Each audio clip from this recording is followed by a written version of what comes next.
Hello, everyone, and welcome back to Jedi Eternal. I'm one of your hosts, Andrew Bullen, alongside Braxton the Burly Taylor. Ooh, Burly. Now we're talking. I saw you yesterday. Yep. And it had been a couple weeks since we've seen each other. And It's true. Because I had a kid and, all that. Yeah. So we took a little break. We're back. We're back, baby. We're back, But baby. I saw him and I was like, you're looking very burly today. Wow, and I appreciated that.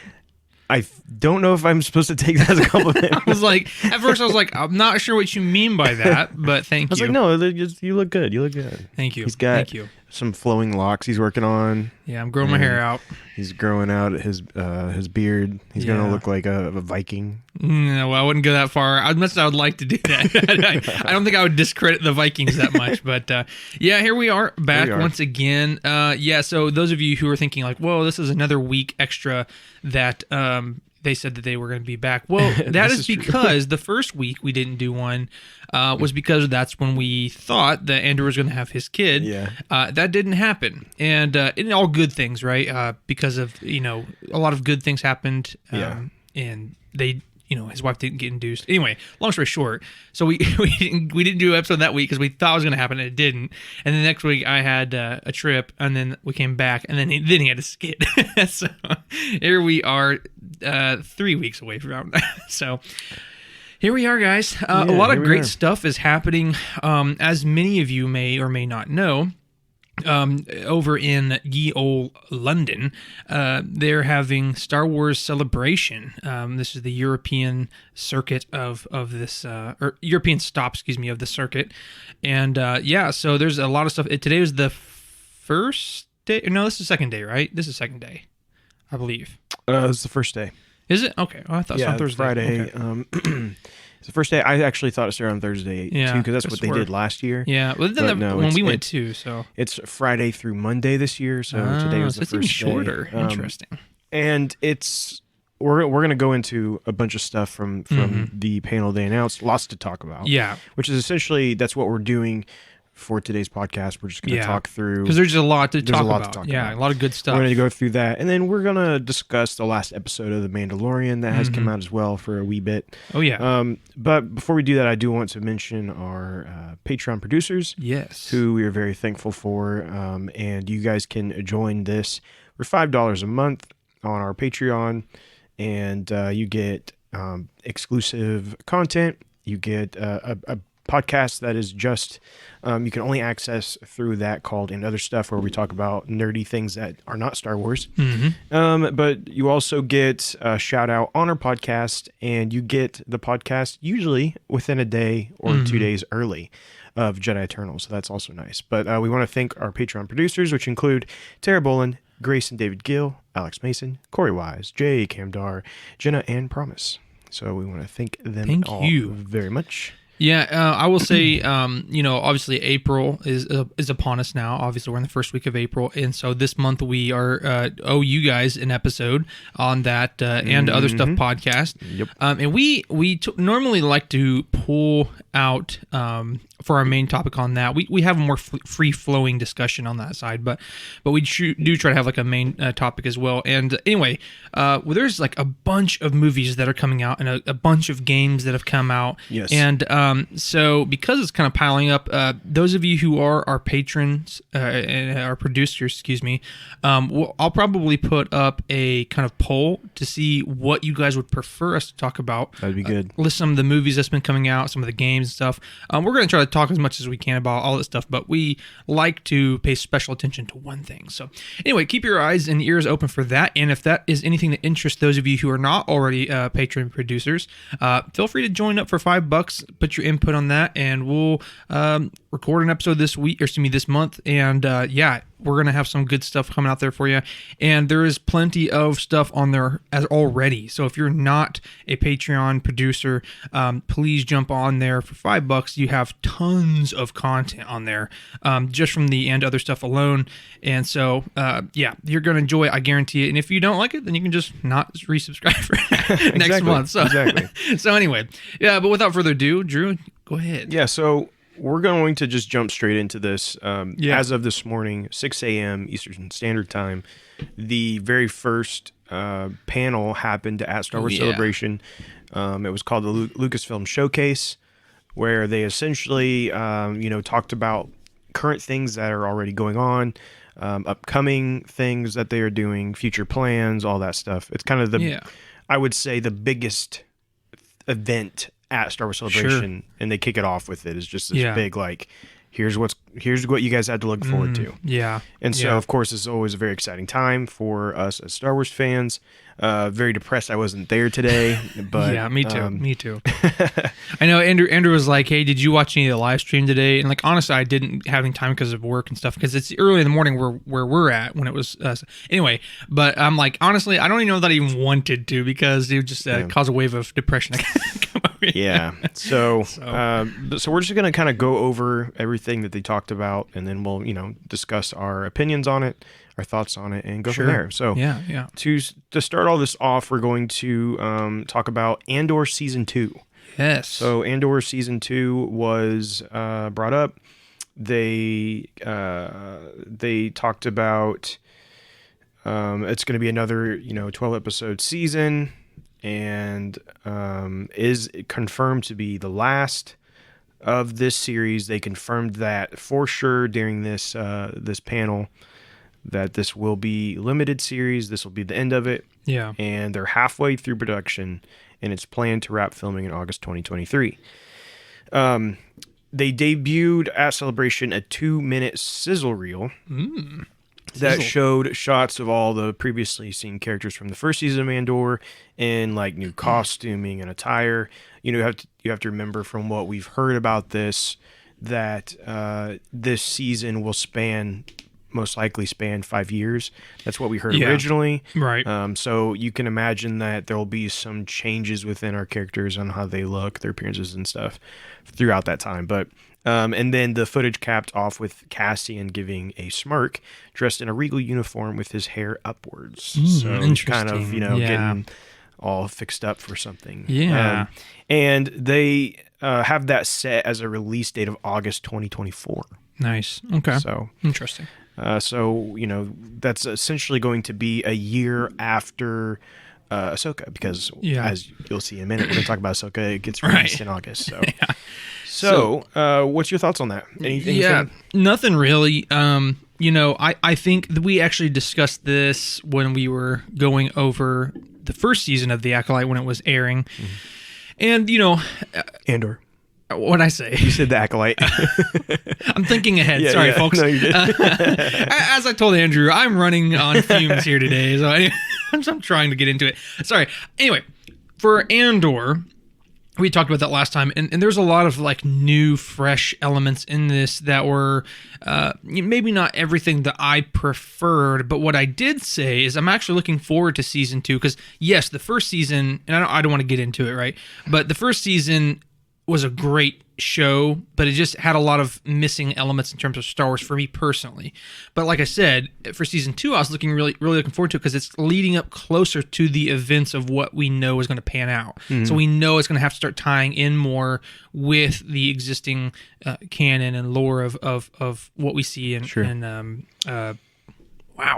Rogue One. Rogue One, yes. Anyway, so long story short, I'm actually looking forward to season 2 even more than season 1 for sure. And they said again here that it's going to end at the beginning of Rogue One. Awesome. And they said again that like you're going to appreciate Rogue One with a whole new with this whole new perspective, and because I watched.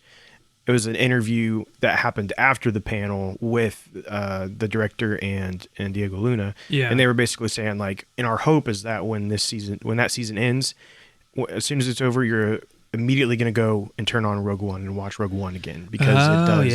It's meant to be. Which is. Yeah, I'm saying it's funny because it's kind of cyclical, right? Or it's like let's not even say cyclical. It's like Inception, because Rogue One. Oh my Rogue One was created to give you more of an appreciation for New Hope, and then now they're making a Andor, which gives you more appreciation for Rogue One. Right. So it's kind of Inception. Isn't that all of Star Wars in a sense? They're consistently making things to give you more appreciation for everything that's in Star Wars. Usually, in most circumstances, is made with intentions of enhancing and world building on something we've already established. But which is, I love that about Star Wars. Yeah. So I mean, so what about you? I mean, what season 2 of Andor? Are you just as excited going in? Not as excited? Just as much? I would say I am more excited for season 2 than I was season 1. Sure. One of those reasons being, when season 1 debuted, I didn't know what to expect. Really, I didn't know what to think yet. And you know, season 1's over now. Is it my favorite Star Wars thing ever? No, but I do think it was extremely well made. I think it was really well done. So now, as we get even closer to the events of Rogue One and A New Hope, I think that it is going to be really interesting to see how they do that. And I think that the stakes are going to be so high, right? Sure. And we know some big things have to go down. So yeah, and that's what I was going to say. You know, for season 2, I'm even more excited because if they can continue the level of performance and the level of writing that they doled out in season 1, but then coupling that with the very familiar Star Warsy things that I personally look for, if they can mix those two things together, season 2 could be phenomenal. Yeah. So really something to look forward to in the summer of 2024. Yeah. So next up is on the TV docket that they released is about the Acolyte. So the Acolyte is something that has been highly anticipated by a lot of people, and something that honestly, it was kind of a long shot, but many people were kind of thinking was going to come out in 2023. So it was, I'll just go ahead and jump ahead here a little bit, but they did confirm that it is a release date of 2024. So just getting that out there for people who are expecting this year, it is coming out next year. So some of the new details that they gave us is that the series creator and showrunner Leslie Headland confirmed that the Acolyte is told from the perspective of the bad guys, the Sith. And Which I love. Yeah, exactly. I think that's going to be such a unique thing, because you don't really have that. I'm excited.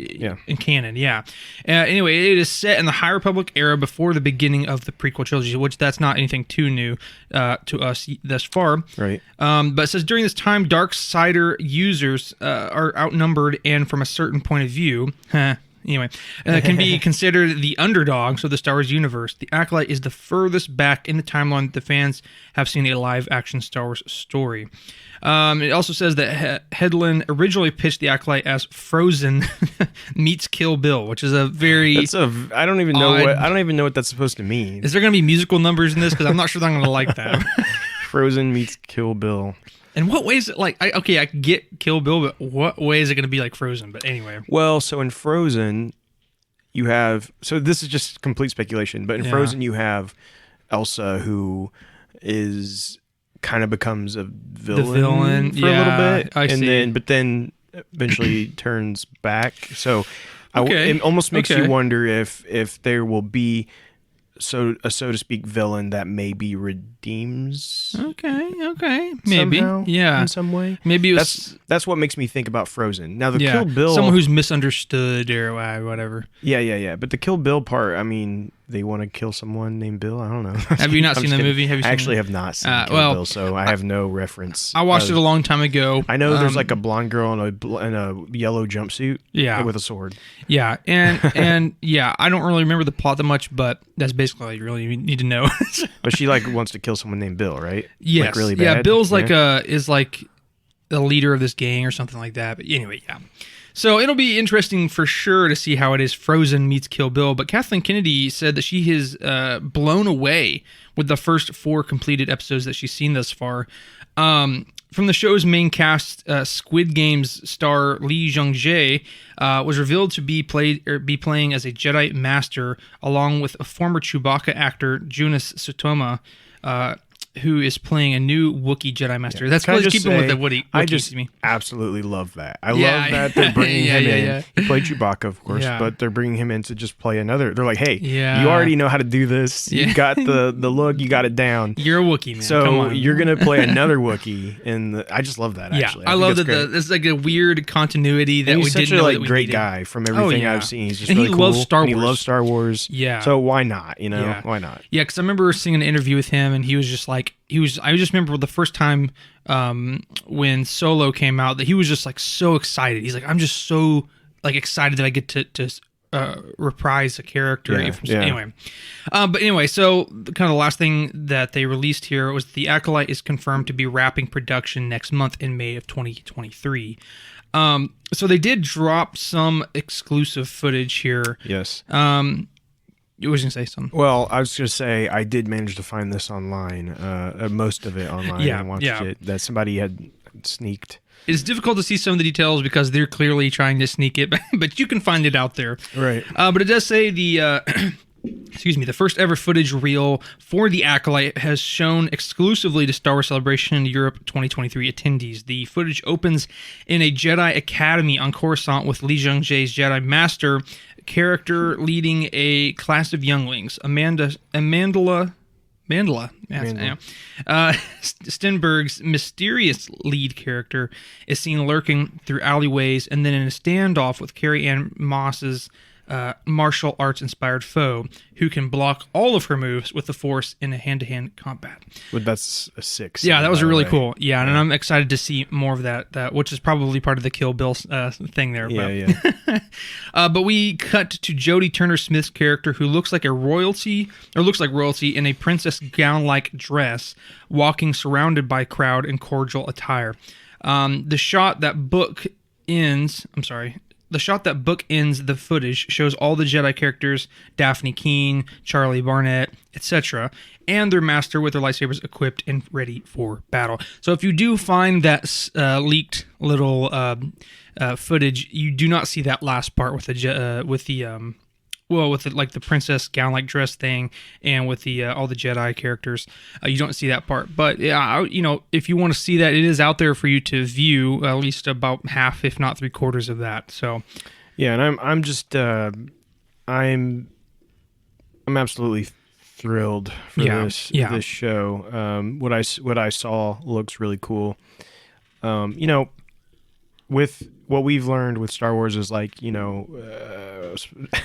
keep your expectations at at a minimum, and let it surprise you. Because unfortunately, just because this looks cool, it doesn't necessarily mean it's going to be cool. That's very true. But it does look really promising, and I love the Jedi. Oh yeah, I really love the High Republic. Yeah. What they've established in the High Republic has been super great. I'm enjoying it. I'm excited to see where they go with this, and as we know, this is leading very closely into what they now call the Fall of the Jedi era. Mm-hmm. So yeah, with that, what help me out? What is it? 50 years or 100 years before we talk about this? I think like every time because I always forget. They said it was either 100 or 50 years before the Phantom Menace. Do you remember which one? I think it was 50. I think we said 100 last time. I don't know. And it ended up being 50, but yeah. Anyways, it doesn't really matter. It's somewhere through there. But, I think, so, you see the High Republic Jedi, the golden robes, everything. So cool to see in live action. Yeah. You see that. You see, we're going to get a bunch of Jedi. We're obviously going to be getting Sith, and we're going to be getting Jedi versus Sith. Which, I mean, come on. Yeah. We love that. And really, you don't get as much of that as you think you would in Star Wars. Right.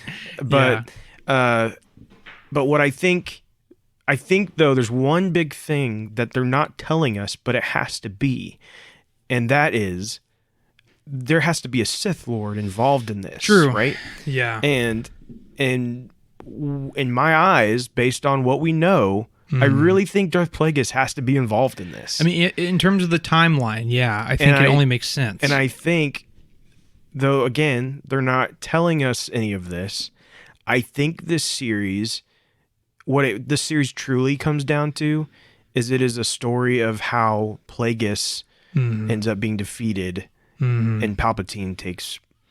Which would be a good story. I mean, because I think the problem with that is that it looks like the show is trying to retain, or not retain necessarily, but create its own identity. Sure. In the Star Wars universe, and especially with like Headland, Ashley Headland, or whatever her name was, you can clearly tell, especially unfortunately for some of the other comments and some of the things that she said, is that she clearly wants this to be a non-Star Wars thing. You know, which luckily, in terms of the content that we've heard thus far and the trailer that we've seen, it looks like it's still going to be ritually Star Wars, which I'm very glad of. And we'll see. I mean, obviously, as you said a second ago, you know, don't count your eggs for the, you know, chickens before the eggs hatch type thing. But long story short, you know, I would find it surprising, as much as I would like it to happen and as much as it makes sense to happen. I would be kind of surprised if it does evolve into a Palpatine rise story, just because of the fact that she's trying to make it her own thing, you know. And don't get me wrong, I don't think it's going to be a Palpatine rise story. Gotcha. Yeah. I think it is going to primarily focus on new characters that we don't know. But I think within that story, you end up getting the puzzle pieces that connect Plagueis to transition to Palpatine. Yeah. I don't think that's the primary focus. I don't even know that they'll really be prominent characters. But if this is an acolyte, if this is a Sith, we know that an acolyte of the Sith means that there is a master, right? And acolyte being a follower, right? We assume that this is that the rule of two is still established. Sure. Yeah. So then we assume there is a Sith Lord. Now, there is some questions there based on the timeline and everything. How long was Darth Plagueis Sith Lord? Yeah. But yeah. And if that, either way, I think Darth Plagueis has to be involved is what I'm getting at, because even let's say this is too early for Palpatine to ever be involved. Okay. Then I think this ends up being the master of Plagueis and Plagueis. Yeah. And you know what I mean? I still, no matter how you spin it, I think Plagueis has to be involved. He has to be involved in some capacity. Because of the time period that we are in. I agree. Because we are so close to the Phantom Menace, and by the time of Phantom Menace, Palpatine's already involved. No, I agree. I mean, like you said, no matter how you cut it, at the very least, Plagueis needs to be involved in this. Because, again, you know, I've heard some people say, well, yeah, but we don't really know about him in canon anymore. Like, well, there is mentions of him. I mean, obviously, episode 3 of the saga, we hear about him and stuff like that. So we know, no matter what, we know in canon, we know he is the Sith Lord before Palpatine. Right, and he is the one that you know, Palpatine apprenticed under.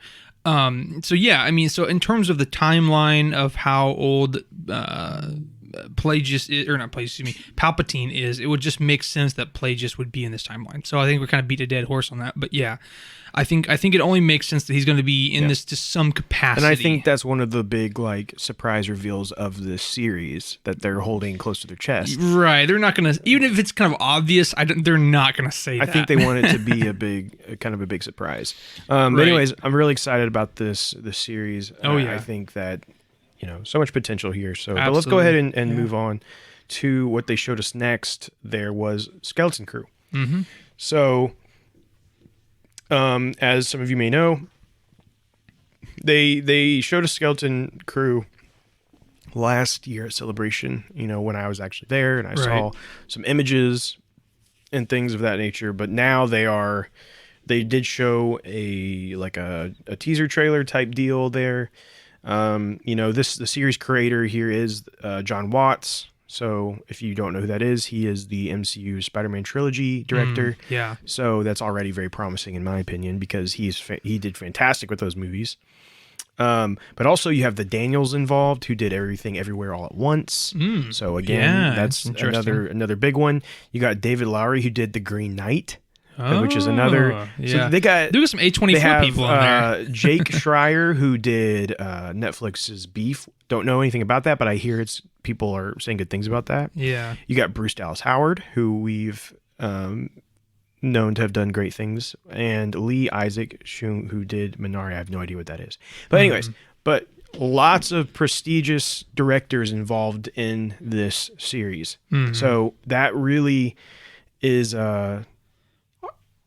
that's really promising to me. On a side note, is this a typo or is this a completely different person? Bryce Dallas Howard, Bruce Dallas Howard.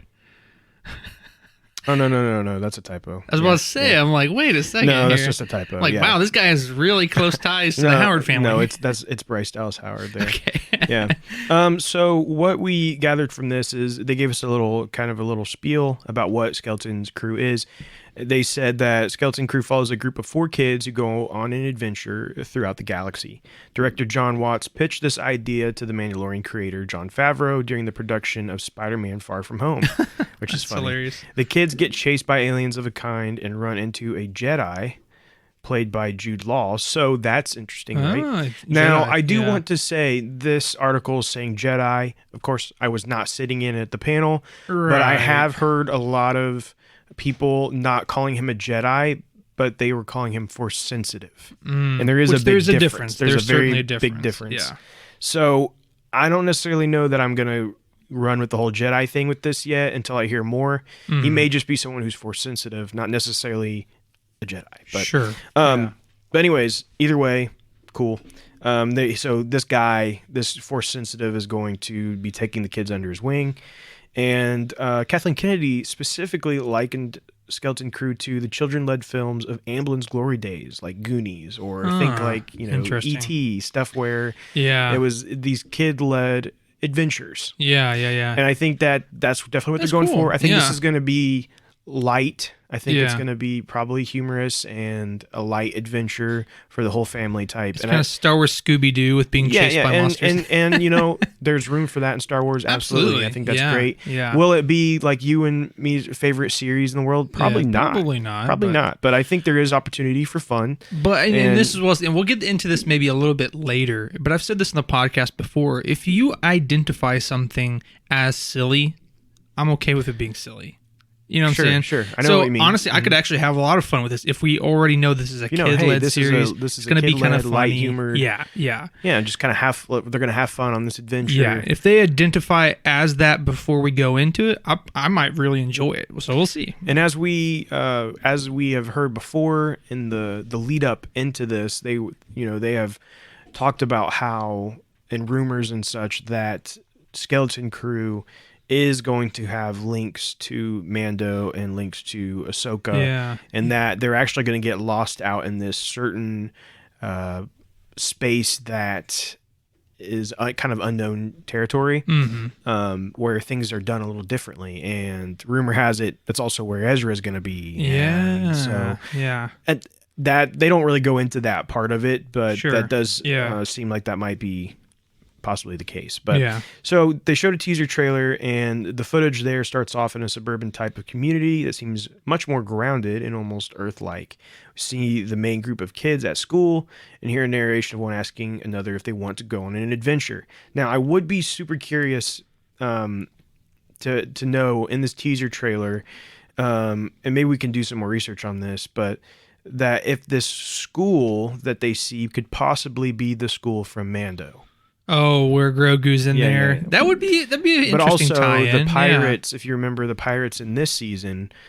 I see what you're saying. And they were, and he kept saying, you can't go in there. You can't be in there. We use that as Navarro. A school on Navarro. So I'm curious if maybe that's a tie-in. Yeah, it could be. Maybe not, but could be. Yeah. You'd have to see what it looked like. But anyways, we see the main group of kids at school, and they ask if they want to go on an adventure. Carrie Condon plays the mother of one of the kids, and we next see a hologram of her pleading for the kids to come home from their dangerous journey. There are some quick cuts to colorful aliens, including Vane, the surviving Nikto member of the Shards pirate gang from The Mandalorian. So there you go. Yeah. Again, that may be... And that's part of the tie-in. That could be part of that tie-in. That could be the same school. But we finally see all 4 kids behind bars when Jude Law's character... Again, this is saying a Jedi. I don't know that that's confirmed. But arrives with levitating keys to free them. So yes, like he's using the Force. But again, I don't know. I am until I read that officially from Star Wars. I'm not going to call him a Jedi, especially with the timeline, right? Of when this is supposed to come out in the canonical timeline. I mean, it would make sense to me that it's more of like, oh, he's a Force sensitive than a Jedi, unless he is another Order 66 survivor. But like, how many of those we got? How many? Yeah, how many we got? I mean, Vader himself was hunting these people down with an entire team of like Sithites that he trained. But anyway, I mean, at some point we're gonna have too many of those. We just got too many of these guys floating around here. I mean, now we got Jedi Jar Jar. That's also a survivor. He's out there somewhere now too. He's out there somewhere, yeah. Anyway, if you want to lead us into the next, might as well. Or unless you have any more thoughts on that. But. I really don't. It does say though that this is releasing in 2023. Which, oh yes, sorry, I meant to say that. Yeah. So it is not terribly surprising. We were kind of on the fence of like whether it would be like a March 2024 release, as we talked like last time. Yeah, so that's actually something we have argued, or not argued, but just speculated on a bunch. Is like, when do all these series come out? And so it is super nice to know now that, which we're about to talk about it, but Ahsoka, I'll just go ahead and say it now, because Ahsoka, is August of this year. There we go. So looking at that, I don't know how many episodes Ahsoka is going to be, but I'm going to guess probably 8. Yeah, most likely. Right? So let's say it's 8 episodes. If it's 8 episodes, we're looking at, let's say it starts early in August. Then we're looking at what, maybe ending October, mid-October, something of that nature. Mm-hmm. So again, for this to come out in 2023 as well, my assumption would be it's coming out very late December. Mm-hmm. Going in, like, so it'll still be airing episodes into 2024 would be my guess. Yeah, which wouldn't be terribly surprising, but anyway. So, moving on, though, to the next TV release thing. Like I said, I was talking about Ahsoka. So, again, this is the next big thing that's coming out that we know of. And, and I do just want to say with this one, we do know that of course, Dave Filoni is super heavily involved with Ahsoka. Right. Obviously. So he's going to have a huge role within this whole thing. But also there's Peter Ramsey, who does Spider-Man Into the Spider-Verse. Yeah. So that's It's very interesting. So during this presentation, they did kind of give us a synopsis of what to expect, and it just simply says that Ahsoka follows its titular warrior as she makes old connections with allies Hera Syndulla, Sabine Wren, and more former rebels in the hunt for Grand Admiral Thrawn, as remnants of the Empire and the dark side threaten to resurge in the area of the New Republic. So they did, in concurrence with this, release a teaser trailer, the very first teaser trailer, which is a very awesome trailer. You see a lot of really cool things in this. What appears to be a new. So I mean, if you're cool with it, let's just like go over the trailer. Yeah, sure. And like let's just kind of take it all in. There's a lot here, and I will say of everything I've seen, this has had me the most excited. This, when I watched this, I was like, oh, okay, this is the kind of stuff I'm looking for when it comes to Star Wars. Yeah. Just lightsabers galore, and just this. Oh, it just looks good. Yeah. And the first thing I thought was like, man, I'm going to be curious to see how much money they spent on this series in comparison to like what they spend on Mando and the Book of Boba Fett, or even Andor. I'd like to see the differences there, because this just looks good. It looks really good. Yeah, agreed. But yeah, let's just kind of go frame by frame through it and see what we can find here, because I do. If you guys want to join along, you can just pull up the new Ahsoka trailer on YouTube or wherever you want to find it. Mm-hmm. Actually, maybe we can post that later on our page as well. Did, but I don't think we have. Well, just go ahead and do it right now. Because why not? Why not? No time like the present, folks. Hold on, let me pull it up. I should have already pulled it up. If I was professional, I would have already done that. So unprofessional.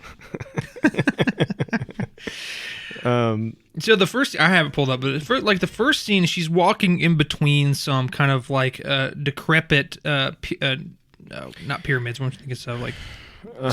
She's she's pillars. Yeah, Wow, she's good got grief. some little pillar. Definitely appears to me maybe like an ancient temple. That's what I was about to say. You can see a couple of frames in further what seems to be a big statue of a robed figure. So I could see it being some sort of like Jedi temple or something along those lines for sure.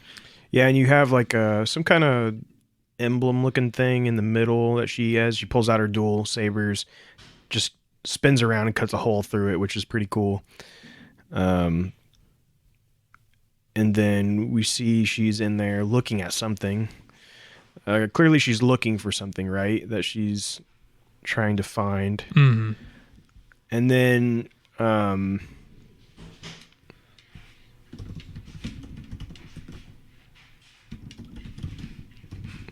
we see after that, we see our first look at Sabine.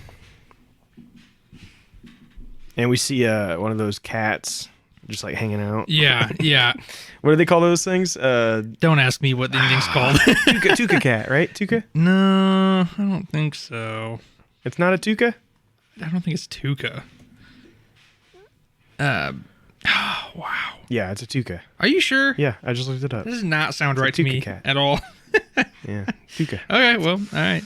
Like I said, don't ask me. Sabine looks great. She looks exactly what I would expect Sabine to look like in live action. She just has like longer colored hair now instead of the short hair, but I think she looks great. Yeah. We see what appears to be some like droids with these big long staffs. Yeah, and clearly to me, it looks like some sort of ancient guardians of this potential temple or whatever it is. Exactly. Yeah. Yeah. It does seem that way for sure. You know what it gives me? It gives me the dudes, the guardian, or sorry, not guardians, the like bodyguards of General Grievous. Yeah, kind of. It gives me some of those vibes. Kind of does. Yeah. After that, See the ghost. It's chasing after some sort of ship.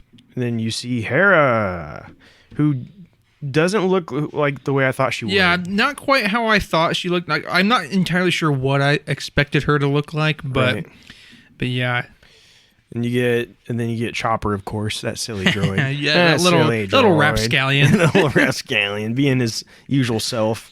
And then we get a very, very quick glance at some new characters here. Yeah. We see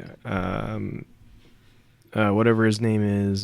Sorry, I'm trying to look for his name here. Hold on a second.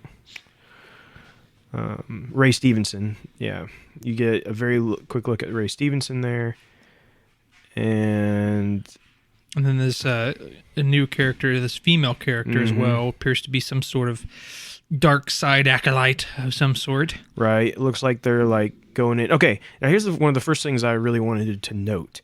Note the lightsaber color of this. Like an orangish red. It is not Sith Lord red. Right. It's close. It's not like this crimson that we're used to. Yeah, but it's like it's more of it's more orange. And I don't know if that's a design choice or if there's a meaning to that. Well, because as we know in current canon, which has not always been the case, but in current canon, they believe their kyber crystals and pour in their hate and their anger and da-da-da. So could it be that she didn't pour in enough hatred to turn it into the true Sith Lord Crimson Red? To me, I think they're distinctly doing this to separate them from Sith.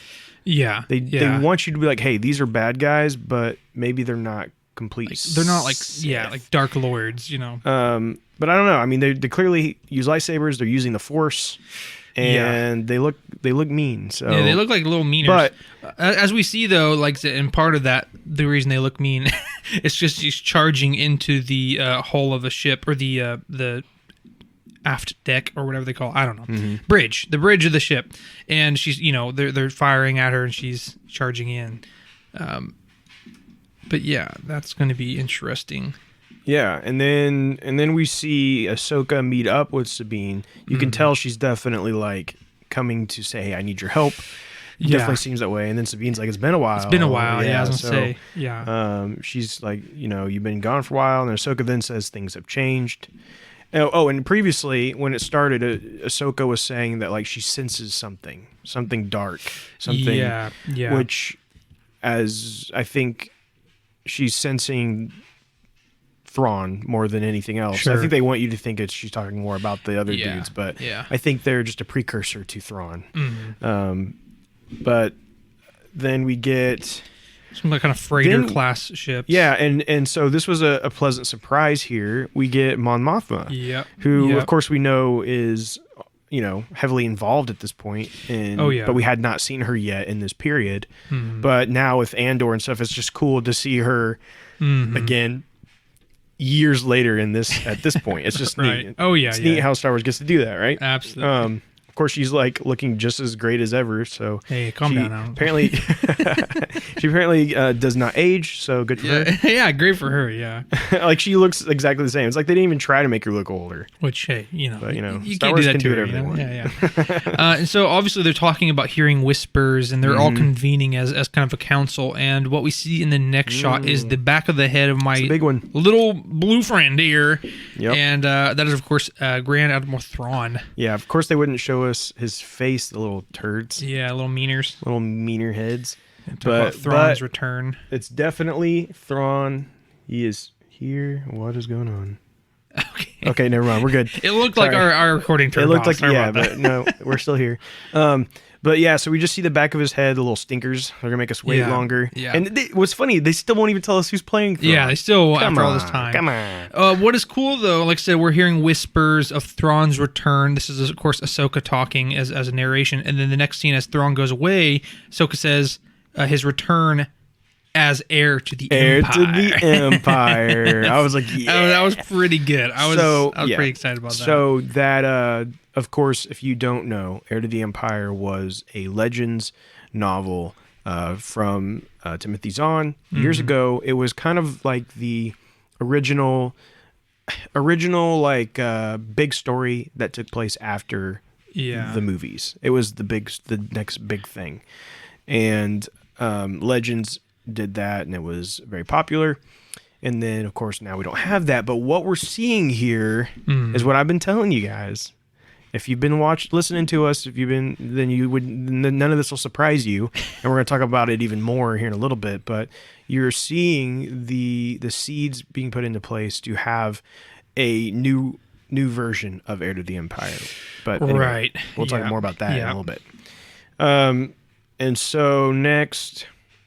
And so we see kind of the bridge of another ship. I did want to mention what's interesting here is when you see Ahsoka, when she says as heir to the Empire, it looks like she's back on that planet that she was on in Mando. Oh, let me check here real quick. Almost there. In season 2, when she's... Oh, it does. It has those like dead trees. Yeah, it's got all the long, skinny dead trees. Okay. So that's an interesting thing to note. But yeah, she says as heir to the Empire there. Then after that, we see... So it's interesting. It's the same ship bridge that Thrawn was just on, and now we see this female character, older female character, and she has some markings on her forehead. I'm sure it's probably in league with some of these dark side-ish characters. So here's something interesting. So the next scene over, we see a short clip here of Ahsoka facing off with this Ray Stevenson character, and maybe it's just me, but some of the illuminations in the background heavily remind me of The World Between Worlds. Are you seeing this? Maybe. Sorry. I was looking at something real quick. Oh, okay. Yeah. So it does give World Between World vibes, which so does the very first title screen they gave us for Ahsoka also gave those vibes. Yeah. And let's be honest, I think we're dealing with the World Between Worlds to some degree. Mm-hmm. But the question is why. Now, we read about a rumor about this, right? You remember the crazy rumor we read about Ahsoka? I do remember that. Yeah. I don't know if that's going to ever be true. Yeah. But let's say it is. Then the journey she's on, if that is the case, is she still feels guilty about what happened with Anakin and him being Darth Vader. And so her goal is to get back to the World Between Worlds so that she can change. She can try to manipulate the past, Yeah. and change it, yeah. So- Which in the rumor, it never ultimately happens. Like every single time, No matter what she she does, does. it might have a different way of getting there, but it Mm-hmm. always ends up in the same result. So she just kind of gives up or whatever.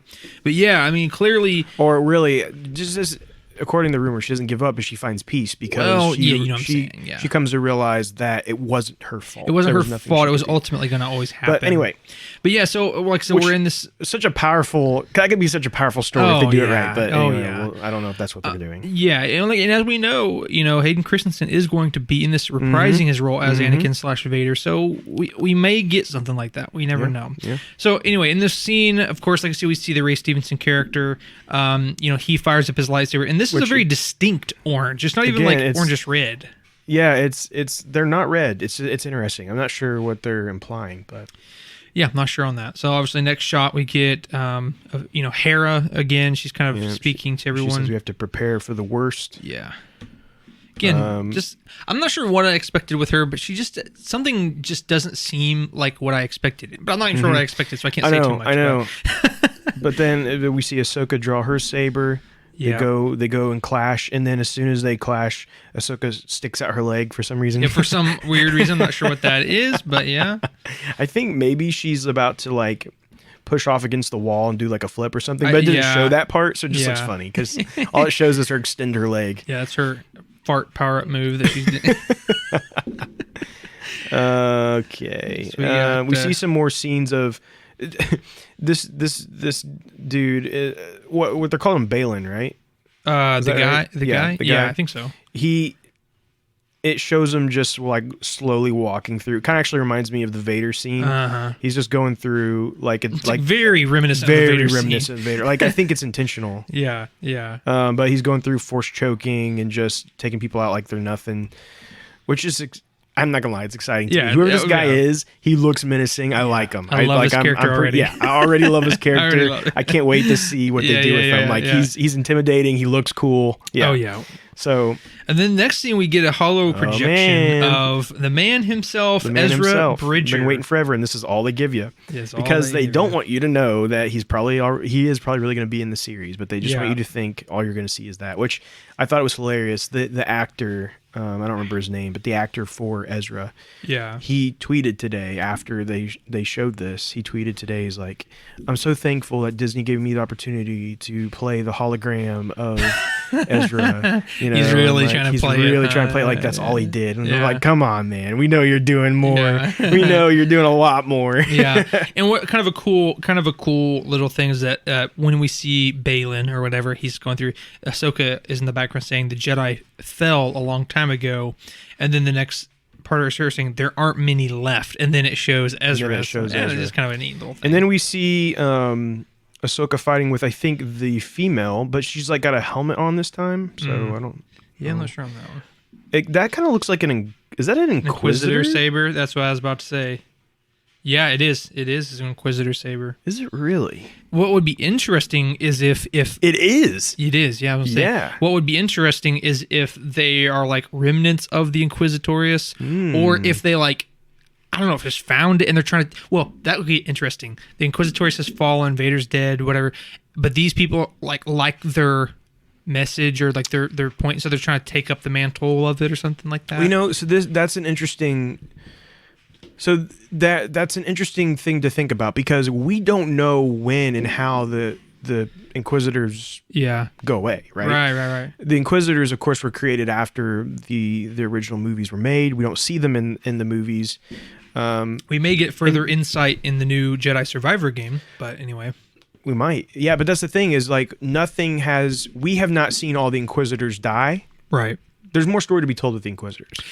Certainly, But there's yeah. nothing that says the Inquisitors don't last up until after Sure. Vader Yeah. dies. Yeah. There could have still been Inquisitors. Yeah. So who's to say that's not one of Vader's Inquisitors there? And Right? it is That could- clearly their lightsaber, so I mean, That's something Yeah. I never really thought about, but man, I'm getting excited. yeah. I'm getting really excited Yeah. right now. So she does a cool little force push against that, and then it jumps back to that same scene where she is fighting those like what appears to be like temple guards. temple guard of some robots. kind. Yeah. Then It's kind of a really quick pace sequence to like give her all of her it's nicknames, just like showing her Outcast, Survivor, showing her looking cool. And then Warrior, last where it said Jedi. Yeah. Remember, she said, "I am no Jedi," but she is a Jedi. She is very heart of it all. And she jumps out of this bridge of a ship and falls down. And then we get us a little return. The Jedi lightsaber droid. Yeah. Can't remember his name. Huang. Yeah. And he goes, "Perhaps it's time to begin again." Yeah. Let's that's go. Cool. That's awesome. That's Let's awesome. Go. And that's kind cool. of the end of it. But again, as we said earlier, as it goes kind of shout the out title. to David Tennant, who is the voice of Huang. Really? Yeah, That's cool. That's awesome. I didn't realize that. That is one of the best doctors of Doctor Who. Doctor Who. Anyway, as it goes to the kind of title sequence, again, we see a lot of heavy-handed iconography in reference to World Between Worlds. So again, it is a rumor, but not that surprising of a rumor that they go into the World Between Worlds. But anyway, what they do with that'll be it's extremely exciting to think about the potential of this series. We know, of course, Dave Filoni. It's in good hands with Dave Filoni. He loves Star Wars. He loves this character. He loves. It's got the potential to. This series has the potential to bridge everything that we've witnessed so far in Star Wars, right? You are obviously going to be dealing with Clone Wars. You got the prequels and Rebels, and you got the Mandoverse, and you got the original movies, and everything ties into this series. And that's that's pretty beautiful. So this series is very unique in that manner. Now we're going to. I don't want to skip too far ahead, but so we're in the TV portion of these announcements. There is something in the movie portion that we'll be able to tie that statement into even further, but. Anyway, we'll get into that. So last thing before we jump over, I do want to mention that there. So I want you to look this up. I want you to look up, and you guys can do this as well. But I want you to look up CBAOTH. Wait, hold on. I don't know how to really say it. CBAOTH. Okay. And then put like Heir to the Empire. Okay. For those of you who have never read Heir to the Empire or anything, I just want you to look at that character. Images. Oh, it's Zeus. But I'm wondering if this new guy is kind of going to be based off him a little bit. The Balin guy? Yeah, the Balin guy. Yeah, so just as a description, Jorus C'baoth, or whatever his name is, was an insane dark Jedi who played an important role in the Thrawn Not a campaign. Sith, but a dark Jedi. I think they're going for the same thing here. I don't think they're going to call whatever these guys are Sith. I don't think they follow the Sith, because Sith, you have to remember, some of you may just not really understand this, that's why I want to say it, that just because you are evil and use the Force does not necessarily make you a Sith. Sith you have is to more follow like a kind of ideology, just like being a Force sensitive doesn't make you a Jedi. Right. And so, that's just something to think about here. But in the Heir to the Empire, they called him a Dark Jedi, and in that storyline, he was an ally of Thrawn. Who his dream was to essentially get Luke Skywalker to be his apprentice. And what he did, now this is what's really interesting, and we're going to go down a crazy path here. What's interesting is that he goes so far in that he clones... He gets cloned by Palpatine, right? Well, he clones Luke Skywalker. Oh, okay, never mind. I didn't realize that. Okay. So he creates an evil clone of Luke Skywalker. Evil clone Yoda's possibility. And the cheesy part of it is that they literally went so far to still just call him Luke Skywalker with an extra U. That was the clone's name. Luke I'm not even kidding. So let's think about that. Think about the character here. We have a Dark Jedi character here. He already has an apprentice, so they may be kind of going a different path. Right. At least it seems like it with that chick, right? Yeah. Well, right. But obviously dealing a lot with cloning also, right? So what if they end up cloning Luke Skywalker in this? That would be the biggest drop ever. What if that is eventually it goes to that, and they really do create a clone Luke? If that happens, that would be insane. So then you get Luke Skywalker involved, and you get Luke versus Luke. Bro, dude, that would be too much. I'd just pass out. But anyway, that's awesome. It's a possibility. It is a possibility. Yeah. They're going down these paths. Yeah. So I just wanted to mention that, but there's we could talk about potential things they could be doing all day long. Right. But we'll try to move on. So I've been hearing from people that, they showed all this stuff. They said the panel was going to be an hour and a half long. Okay. So they said it was already past an hour and a half when they got to Ahsoka. Oh. Okay. So basically everybody in the room was going, okay, we're not getting movie announcements. Right. Because they're already over time and they're still on TV. Right. So they said the guy after Ahsoka, the guy came out who did who was like the host. Mm-hmm. And he came out and he like brought up a bunch of different people who had like alien costumes and stuff. So everyone's like, oh, they're wrapping up. Yeah. And then so they're kind of doing their thing. And then Kathleen Kennedy speaks up and goes, actually, just like, don't you guys are probably wondering about what we've we're been doing talking about with the TV for a movie." lot. Yeah. And everybody was like, whoa, like freaked out because they all thought it was, it was over. They faked them out big time. So, that's awesome. So then they go into this saying, and Kathleen brings up an image that is the Star Wars timeline, which I love timelines. Yes. And actually, let me pull up an image of that real quick just so we can talk about it. But right. Hold on. And so second. Drew's going to get into it more, but what was interesting is that she pulled up the timeline of what we were already aware of, right? And then as she began to talk, it began to supplement that timeline, which was very, very cool. One of the quotes that she had said is that in George Lucas's Star Wars, it was all about going forward and behind into an existing timeline that we are aware of. Right. And so, go ahead. Yeah. And so she's basically saying, we want to honor that. We want to continue in that. So, it started out showing with the furthest back, the Old Republic, which it was great to see them acknowledge it. Yeah. They have acknowledged it before, but they didn't put that in yet.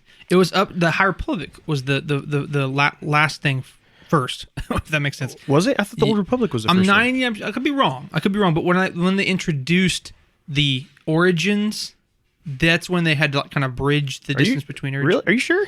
The video I sent you made it look like that. Maybe I'm wrong. I could be wrong. Well, now I want to know. Because the TikTok video I sent you looked like High Republic, and then they introduced Origins of the Jedi, and so they kind of like bridged it by putting in Old Republic. But I could be completely wrong. I don't know. I might. I could be wrong too. I don't know. But anyways, but things that we knew, things that we know of, they have the Old Republic, which I do want to say the emblem is they use the emblem from the Star Wars: The Old Republic PC game. Yeah. So that's pretty cool. Yeah, that's cool. Then we have the High Republic. We have Fall of the Jedi, which is the prequel era.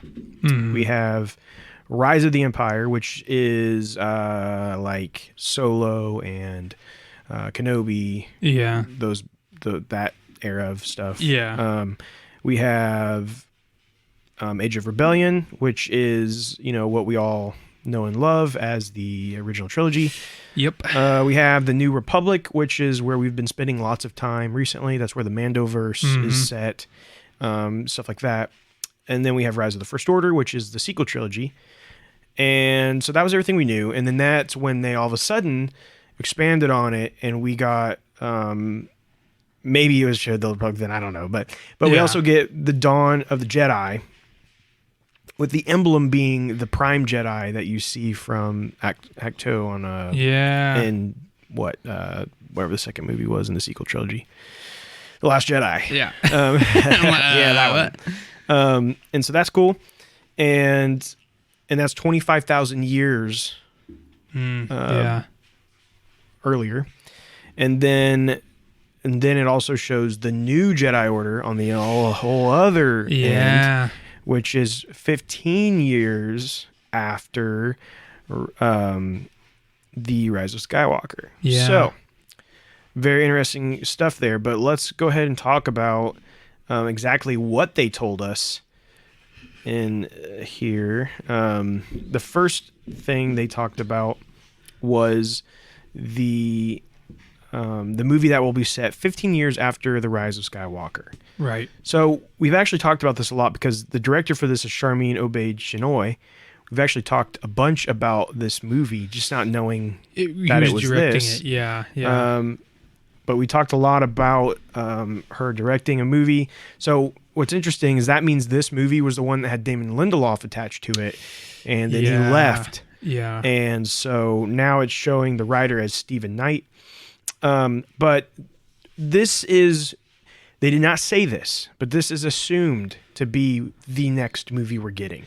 Yeah. They did not say that though. Right. But it is pretty much, everyone pretty much assumes that it will be, because it just kind of makes sense. It seems to be the most already established. Mm-hmm. They did mention that like Rey's going to be, they're already going to start, or they're already in stages of development. So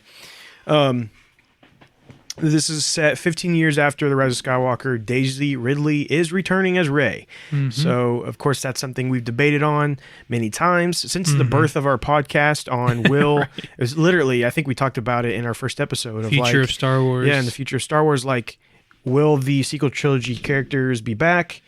Well, because originally after Rise of Skywalker, they made a bunch of the trilogy of people, right? They were like, oh, made a big stink about how they were done with it, and they always do, yeah. But anyways, we always said yes, they will be, but there needs to be some space. And I mean, at this point, I guess there will have been some space. I originally expected it to be a little bit of a wider gap than what we're getting, but maybe like an actual 15 years. But anyway, so. This is going to be about Rey, who is now a Jedi Master training a new generation of Jedi Knights. Yeah. We should note, this is not being considered a continuation of the Skywalker saga. This is its own thing. This is a... They did not say this is not episode 10. Right. This is just a movie that's going to include Rey. But it's not a new trilogy of Skywalker. It's not a new trilogy in the saga. Yeah, exactly. And so, Braxton, what's your thoughts on this? What's your thoughts? So JB wanted to know this as well. When we posted this, he said, I would love to hear your guys' thoughts about this. Well, JB, you got your answer. But here's the thing, and this is the most eloquent thing I could probably ever say. Either it's going to be good, and if it's good, that's good. And if it's going to be bad, and it's going to be bad, and that's bad. And, that's a great commentary from me, I know. But basically what I'm getting at is there was a lot of factors that made me not like the sequel trilogy, that I felt like was kind of like disrespectful to the Skywalker saga and all the things that we knew of, right? But I think I really blame that mostly on the writers and the directors, and how it was this kind of petty feud between two directors, it almost felt like, right? And so therefore it kind of gave everybody this bad taste in their mouth. But I guess what my point is that it is kind of nerve-wracking to me, but I'm going to go into it with an open mind. And that's uncharted territory right there. It is purely uncharted territory, going into the future past everything that we know thus far, and it's scary. It really is, as a hardcore Star Wars fan and stuff. And this is something that I was going to talk about maybe a little bit later, but I'll just kind of touch base on it here. Is like, we really got to touch our roots as to what makes Star Wars Star Wars. What are the elements that have to be there to make me or you or any person say, yeah, this is Star Wars, and not just some sci-fi film? You know what I'm saying? And I'll get into that more after the announcement of the other thing, because I feel like it is even more applicable even then. But yeah, I'm going to go into it with an open mind. I think there is room for a lot of cool things to happen there as long as they go in with a plan, they go in with a direction that's cohesive with everybody, and they do it right. And I think that I remain open-minded, and it's more Star Wars, and it's continuing what we already know is the canonical timeline. So hey, why not? What do you think? Yeah, sorry, big yawn. I think that it's got potential. It does scare me to move past the sequel trilogy a little bit, because yes, we're going to progress past that, but you have to be very careful with it at this point, because what kind of story can you tell with Rey? What kind of threat? Well, yeah. What's the purpose? What's the goal? What kind of threat can be around? And we still have characters, legacy characters, so to speak, that will exist within this period, most likely, sure. Right? I mean, Chewbacca, right? Yeah. R2D2, C3PO, possibly even Lando. He might still be around. Maybe. He might still be kicking. Maybe, yeah. But it's, I do think you have to be careful as we move into this. But my big thing with that, I keep coming back to when I think about this, is that this should have been Luke Skywalker. We should have gotten, which I realize, Mark Hamill's old, so yeah. But they've shown they can make it work. They clearly can do what they need to do. Yeah. This should have been what we got somewhere within after the original trilogy with Luke Skywalker. We should have got the new Jedi Order, because that's what Legends did. Right. The problem was the sequel trilogy messed it all up, so they couldn't do that. So now what they're doing is they're doing the new Jedi Order after the sequel trilogy. Luke Skywalker's gone. Yeah. So Rey's going to do it now. And it's like, well, Luke did build a temple. Yeah, Luke did, and it failed. So I do have some questions. So if Rey does it, then... Are they insinuating something there? Well, so I guess my question would be, what is Rey going to do that is going to make it right this time? Sure, yeah. Over time, the Jedi Order continues to fall. Mm-hmm. So what is Rey going to do that finally gets it right? Because here's the thing, if she doesn't, if they do this story where she builds up a Jedi temple and then somebody turns to the dark side and destroys it and kills everybody, and then it's back and then you're just gonna be like, well, what's the point of that? Then it's like we just went full circle again. And it's like, I don't want that. I want her. Right. If anything, I really do. I think I want this to be a success story. If they're gonna do it, I don't want to see it fail again. So this time, I want the answer. How do they do it differently to make it work? Yeah. How do you create another Jedi Order and it be right? I guarantee you, it's going to be something more along the lines of we're not going to be so dogmatic about the Jedi texts and the rules and the structure, and that's what we're going to play it into. Is we're going to have the core tenets of what a Jedi is, but it's going to be more open to interpretation and free flowing and less structure and rules and stuff. And that's how, because it's the rigidity of the rules that ultimately agitated Kylo, Ben, whatever, to turn to the dark side. Anyway, I guarantee it's something to that line of thinking. Yeah. I mean, I don't know. I mean, I know in Legends, in the new Jedi Order, when Luke started his academy and everything, he, relationships were accepted. You could have a relationship. Right. You could get married.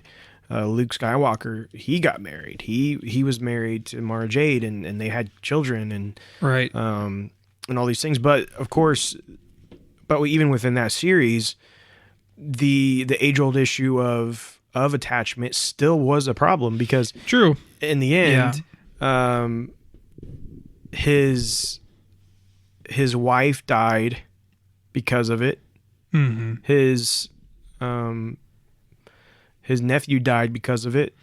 There, so there was attachment still there, and then his nephew turned to the dark side, and then and began to I killed his mom and killed. Yeah, it's just a big thing. Mm-hmm. And so, and they took some of that stuff into Kylo, of course, and things like that. But I'll just be interested to see how they play it with Rey. Yeah, but it's still kind of hard to believe right now that this is happening. Rey is coming back, and we are getting something after the sequel trilogy. Mm-hmm. And you have to imagine that opens up the door for a whole lot more too. That means there could be series, there could be books, there could be games. There's just, as soon as the movies do it, then it's free game, right? Like all of a sudden, all the mediums will jump in as well. And so I think the doors have finally been opened to get something set after the sequel trilogy. And I'm curious to see how that goes, but I'm also a little worried. But we'll find out. Find out. Well, hopefully we find out. Because here's the other thing I do want to bring up. I actually meant to bring this up before we even started talking about the movies. But I do want to acknowledge that this is not the first time they've given us movie announcements. True. Yeah. This is not the first time they've told us, this is what we're doing next, and this is the director, and this is the blah, blah, blah. As we know, it could drop off very easily. As we know, just because they're telling us this right now does not mean it will ever come. Yep, and, exactly. I sat in there and watched her tell me that Rogue Squadron was coming, and I sat there when she said that what's his face had a movie and showed us the title, and I can't remember what it was. Taika, and I sat there and she told me that Benioff and Weiss had a big series coming, and and we sat there and watched today, and none of those were spoken. None there. Yeah. So I do want to set our expectations because of that. Now I think do I think that this Rise of the Skywalker, 15 years after Rise of Skywalker exists, comes out? I actually think yes. I do. Mm-hmm. I think that there's a very good chance that this one will come out, because I think they're already really getting it going, and it's kind of almost easier to do because it's a continuation of the sequel trilogy, which we talked about. We didn't know if they had the guts to do something after the sequel trilogy. Yeah. I'm honestly a little shocked. It's still surprising. It's a little surprising that that just because of the drama behind the controversy behind the sequel trilogy. But they're doing it. And so, I just want to set your expectations a little bit with this, just because we're going to continue to talk about these like they're going to happen. But there is always that chance, though, that they may not. But let's go ahead and read about the next one. Yeah. So, on the complete opposite end of the spectrum, there is an untitled Star Wars film that is going to be about the very first Jedi. So some of the details about that is that this will be a Star Wars film that follows the origins of the very first Jedi in the Star Wars timeline. This era is now officially labeled as the Dawn of the Jedi, set 25,000 years in the past, before the Old Republic. So writer-director James Mangold, who will be hot off the heels of Indiana Jones and the Dial of Destiny, which we actually got an announcement for that movie, ironically enough, at Star Wars Celebration. And they even showed They showed a new trailer. A trailer, and dropped the poster too. Yeah. It's like, what is this? Is this George Lucas Con or is this Star Wars Con? Technically, in their defense, they do call it a Lucasfilm Showcase. True.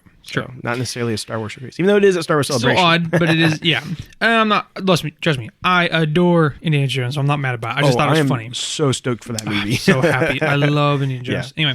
Anyway, so writer director James Mangold is staying at Lucasfilm to helm this as potentially his next project, which he describes as a quote biblical epic without the Ten Commandments, about the dawning of the Force. This film is still very early in the stages of development.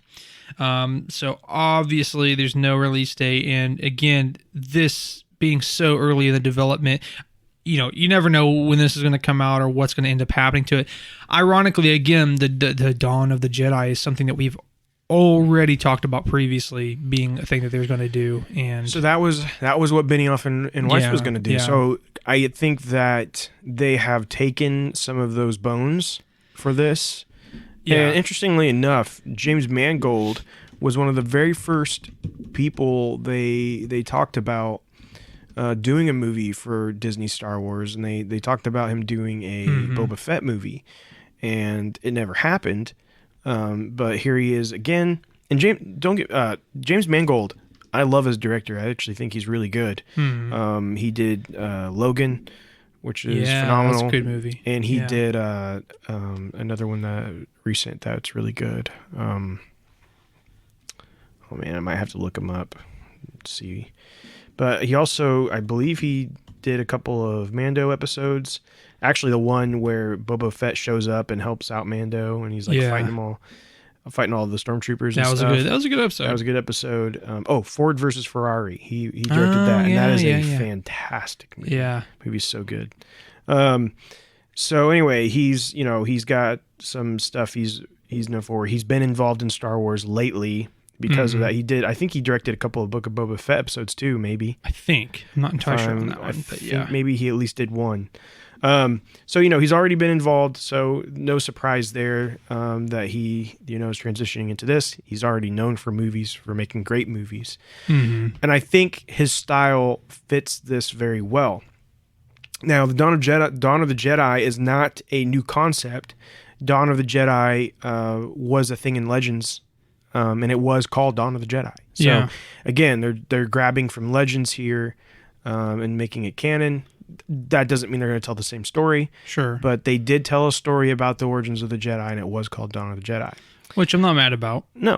And so I think they will take from some of that. Of course, they're going to do their own thing here. But again, they're calling it a biblical epic. He said to think, he said his inspirations are the Ten Commandments, the movie The Ten Commandments. And then there was another one. I can't remember what it was called, but I think that I think this has tons of potential. I really like the idea, but I do also think this is the one that has the most possible to never see the light of day. Out of the three movies we're going to be discussing, I think this is the one that has the most potential to never actually exist. But I do hope that it does. I do think that it sounds really cool. As the emblem shows, it does appear to have the Prime Jedi. So I think it is going to be about them discovering the Force, discovering the ways of a Jedi, but also introducing the dark side and Sith, and seeing how that is created. And then again, it opens up and expands a whole world of opportunity for more stories, books, comics, video games, the whole deal, TV series, all of again, it can expand into all those things when they open up this era with this movie. So I think there's tons of potential there. Tons of potential. We'll just have to see what happens. But moving on to the last one, and ladies and gentlemen, I told you all this for a long time now. If you listened and you paid attention, then then this one would not have shocked you whatsoever, because you would have said, Andrew told me this was what was going to happen. But they Dave Filoni is officially going to have a film that culminates the events of the Mandoverse. Yeah, we've been talking about an event series for quite some time we knew now. So Kathleen Kennedy told us a long time ago there would be an event series that would culminate all of their stuff they had been working on. That was always said. But what we didn't know is that it would be a movie. It was always kind of spoken of like it was going to be a Disney Plus series. Right. But on our show, I have said many times that I think it should be a movie. Yeah, make it a theatrical release. Yeah, I mean, it's a culmination of all of these different timelines. So I'm super excited to see this. I think this is so the right move. Great. You got Dave Filoni doing it, so George Lucas's protege.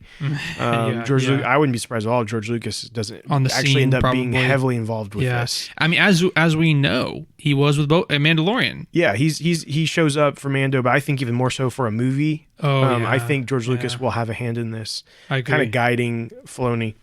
And you may be excited or hate that idea, depending on your preference.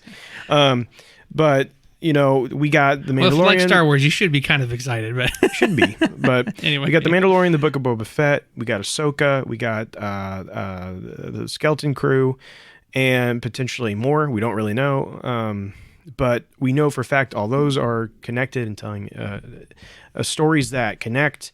Mm-hmm. And so all of that is going to end up with this movie. And I'm going to go ahead and tell you, I think it will be called Heir to the Empire. Well, they're already dropping that little hint, Just like I've been saying, I think that what this will be Thrawn as the villain, and you will have everyone that we've been learning about here will come together to fight against the heir to the Empire, which will be Thrawn. And man, will it be beautiful. Just picture this. It's gonna be like Avengers Endgame, but for Star Wars. I'm not even kidding. I'm not even kidding. That's what it's gonna be. Well, you're gonna have all the Mandalorians. You're gonna have all the Mandalorians, right? Yeah. You're gonna have Bo-Katan and all her. That's what they're working on right now in the Mandalorian series, right? Yeah. Is reuniting the Mandalorians. Yeah. And that's gonna be. There's the big reason for that is because they're going to go to war with the rest of them, right? Right. You're going to have the New Republic. You're going to have Mon Mothma with the New Republic, right? Mm-hmm. You're going to have Boba Fett and his crew the of underworld. Yeah. He's the underworld leader now. Yeah. When you look at it this way, it's like, oh, this is what they're doing. They're creating this big group that's going to come together to fight. You have the Rebels crew. All of the Rebels, right? They're all going to be together. Yeah. And on top of that, you're going to have Luke Skywalker. You're going to have Ahsoka. You're going to have the Jedis that Babu we know Frick, and love. who knows? I mean, Babu Frick, he's going to be there. You never know. You never know. Just throw them in there. Yeah, just throw 'em in there's there. so Why many not? people, who knows? But it's seriously going to be like the Avengers of Star Wars here. And I am 100% in. Yeah. I am all about this. You could not get me more So excited good. for it. I think So that it should pay off really well when with all of these series finally coming to this conclusion of sorts. Now, I will say they actually asked today, they asked Favreau and Filoni, is this, when that movie comes out, is it the ending of The Mandalorian? And they were like, basically they said no. Basically they were like, all of this is branching into this big event that does not necessarily mean any of them have to end. Sure, it's kind of like all these little threads come to all one these threads are point, coming into and then one it can point, still and then go they back can branch back out and then branch back in if they want. It's genius, really. Yeah. I mean, in terms of production and having continuous level of content, essentially, it's the MCU. Yeah, pretty much. I mean, that's what the MCU does, right? Well, this Right. last phase has been kind of not quite on that, but typically the movies have branched out into their own things, but then they come back together and then they branch back out because of the events of and I think that the Mandoverse is kind of doing this same thing. But what's cool about Star Wars is the Mandoverse is doing that, but then Star Wars continue to be kind of just Star Wars and do its own random stuff outside of that too. And so I just think this is such a great idea. I'm glad they're making it into a movie. I think with Dave Filoni being over this project, I think this is without a doubt going to happen. I don't have any concerns about it at all. I think it's definitely going to happen. Yeah, there's no way that's not. Yeah, if anything, this is what's going to happen. This is the one that will eventually happen. However, I don't think it's anywhere close to happening because when you think about it, the nearest movie we're getting is in 2025, and I don't think it'll be this one. I think it'll be the one about Rey. And so let's just speculate that they're still planning 2 years. So in 2027, okay, we're in 2023 right now. So that's 3 more years of. Oh, wait, is that right? Wait, 2020. Yeah. I don't know what's going on in your head now. So it'd be like 4 more years of Star Wars content, right? That would happen between now and if they were to release the movie in 2027. Oh, yeah. I don't even know if that's enough time for them to continue all their stories to where they want them to be. I don't know. Yeah, it's hard to say. I mean, it's hard to say depending on how many seasons of these shows they want before this event, but I could see it maybe being the last one. So that would make it 2029. Wow. So that they can fit in everything they want to tell in these seasons of the shows. I could see Mando. So Mando season 3 is ending this year. Got Ahsoka ending this year. I could see basically another season of Mando, because I think they've already confirmed that. And then depending on what happens, I could probably see another season of Ahsoka, and that would probably take up another year, if not 2. So I mean, I could maybe be ready for 2027. I could think I don't think 2027 is that big of a leap personally, but yeah. And it also just depends on how fast they advance through the stories. Well, true. Mando season 3 has been taking its time. We'll get into that, but it's taking its time, yeah. But I think that season, or if they do another Book of Boba Fett season, which they've never really I'm not said either too way. Heavy on that, but yeah. But do you have any extra thoughts on this? No, not really. I think that I think what you said is what I was going to say. I think of all of these, I think the Mandoverse culmination movie is probably the most likely. Second, followed up, of course, by the new Jedi Order, which is after the sequel trilogy, and of course the Dawn of the Jedi being the last. I'm excited for all of them. I mean, of course, I'm not as excited for the new Jedi Order than I am for the other two. But as I said previously, I'll be as open-minded as I possibly can be, and go in it with a good attitude, as best as I can anyway. And they'll probably, there's a good chance they'll probably finally teach Finn how to be a Jedi. Maybe. We'll see. Let's see if he just keeps yelling Rey's name. Anyway, yeah, and so the last thing I'll say on that is this: it's like that was the plague of sequel trilogy, is that it was just absolute trash writing for these characters, and that's not. And I think a lot of times it's easy for people to conflate the badness of the sequel trilogy with the characters themselves, but really, I mean, Finn and Rey and Poe, they're really not bad characters. They were just written bad, wrote bad, whatever you say. And yeah, so I think this is a good opportunity for them to turn that around. Yeah, well, it's like, we've said it before, but like with Finn, the first movie had set him up to become a Jedi, right? To be force sensitive and learn how to be a Jedi. It was so obvious. And then the second movie just take the Jedi outcast storyline, essentially, of a trooper turned Jedi. I mean, and then the second Jedi, or the second movie, was like, nope, never mind. We're not actually going to talk about that at all. Right. But we are going to make you kiss this random girl and and yell her name all the time. But then in the third movie, then J.J. Abrams like, actually, I still want to do that. So then he hinted at it some more. And because he's trying to give her, he's like, I have to tell you something. And then is it that he's force sensitive or that he loves her? I don't know. Who knows? So anyway, I think we've harped on that enough. But yeah, there's a lot of really cool stuff that's coming out. A lot of cool stuff. And, this is only the first day of celebration. There's more to come, yeah. As we are recording, this is Friday, so there's still Saturday, Sunday, Monday of celebration. While I do not expect that we will get announcements to this degree, there are more panels that, like, I think Ahsoka has a panel. We may learn more information, things of that nature.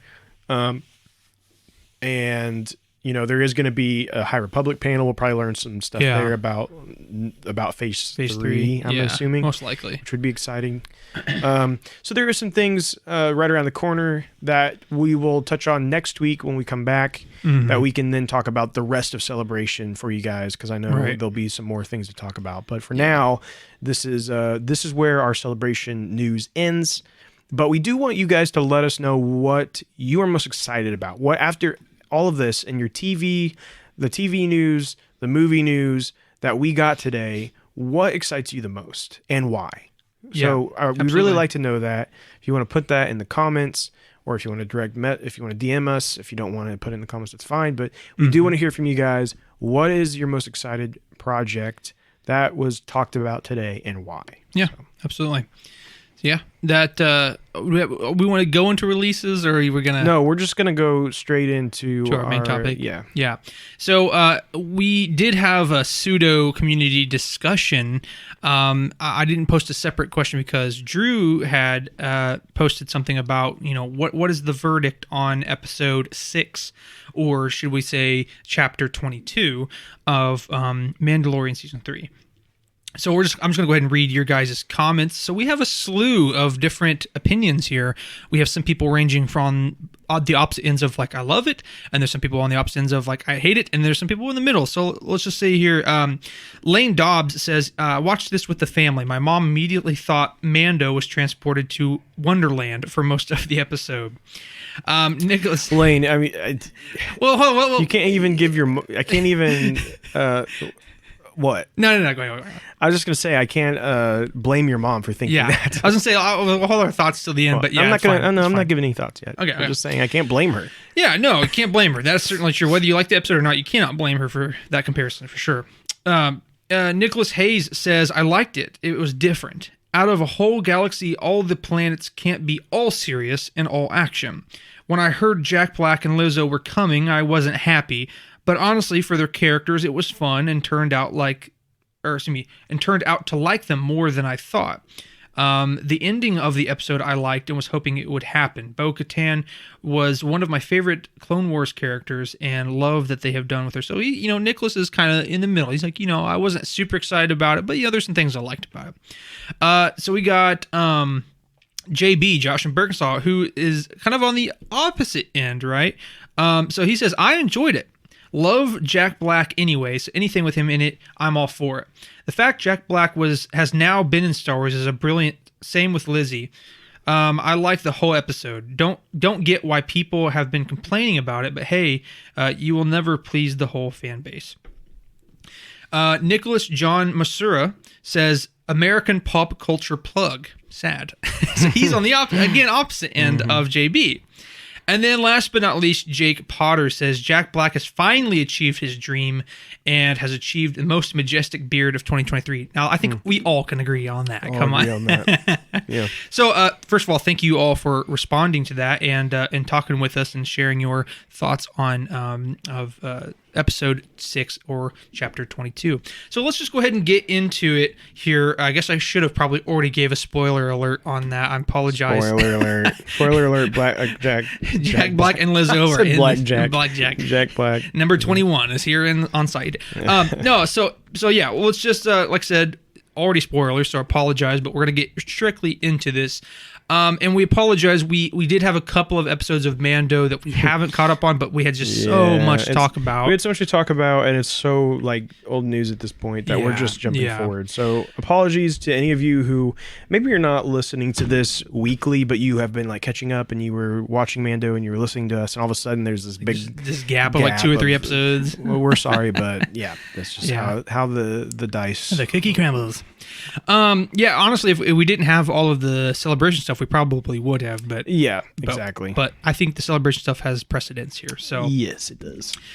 So let's get into Mandalorian chapter 22, or should we say season 3, episode 6. So this is the Guns for Hire.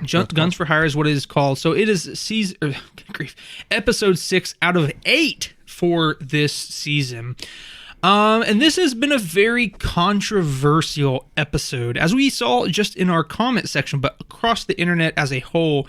Again, very controversial. Some people hate this episode, and some people love this episode, and there's a lot of people who are somewhere in the middle. So just to give a very quick brief, I was going to say quick and brief at the same time, synopsis of this episode. Essentially, as we saw in episode 5 of season 3, basically the armor has tasked Bo-Katan to go out and basically be the ambassador for all Mandalorians, be the liaison, so to speak, and gather them all, come back to their home base of on good grief, the planet that they're on. Good grief. Come on. The new planet that they're on? Yes. Plaisir 15? No, I'm not. No, I'm saying the planet that their home base is on now. Oh. Good grief starts with the N. I just Navarro? said Yes, Navarro. I literally said it earlier this episode. See, guys, we're just going too long.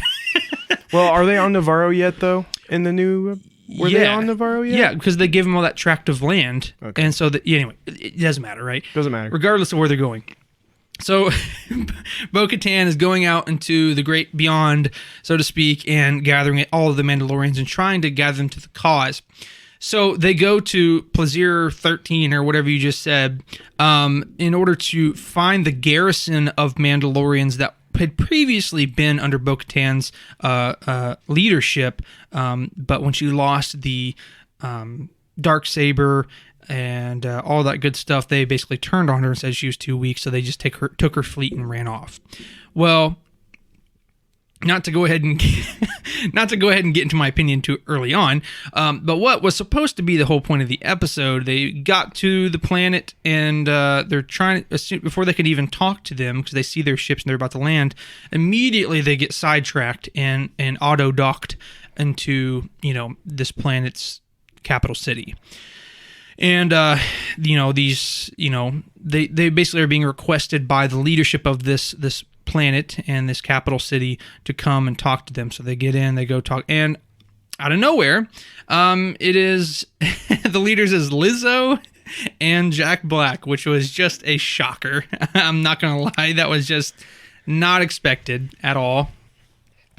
Yeah. So when this scene happened, I immediately recognized Jack Black, of course, and I love Jack Black. Oh, yeah. I'll say that too. I'm a huge Jack Black fan. Shout out to him in the Mario movie. He did a fantastic job as Bowser. Yeah, it was good. Peaches. Peaches. It's good stuff. You should watch it if you haven't. Yeah, I agree. But it was just so jarring, right? Like, to all of a sudden see Jack Black. And then you have Lizzo. Which, let me be clear, I don't really know much about Lizzo whatsoever, other than I know she's a famous pop star.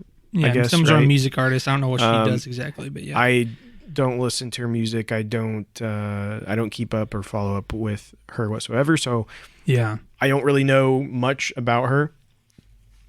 But I did recognize who she was, and I was like, oh, okay. And let me just go straight into kind of my issue with this, is that I am not a fan of when Star Wars puts in super popular people into roles. And we've talked about this in previous episodes. We've talked about it before. It's jarring for me. It takes me out of the universe when you do that. And you can, yes, you can throw out names of characters who are famous who played roles in Star Wars. I mean, I know anytime I ever say that, people love to go, well, Samuel L. Jackson was Mace Windu. And whatever. But that's a little different for me because the reason is because I was young. And Samuel L. Jackson as Mace Windu was pretty much my first experience with him. But and again, this is just my interpretation. So please, so let me just go ahead and rip the Band-Aid off here. So I had a pretty negative reaction to this episode. So I just want to say off the bat, if you disagree, so JB is out there, he's going to disagree with me, and that's okay. Both of our opinions are valid. I still love JB. Hopefully he still loves me. But no, he's never going to listen to us again after this. Oh, yeah, okay. I'm sorry, JB. But yeah, and I think for me personally, and this is just my interpretation, the difference between Samuel L. Jackson as Mace Windu and Lizzo and Jack Black being in this episode is that I'm not going to be able to word this however I'm thinking it, as eloquently as I'm thinking it, but Samuel L. Jackson was Mace Windu.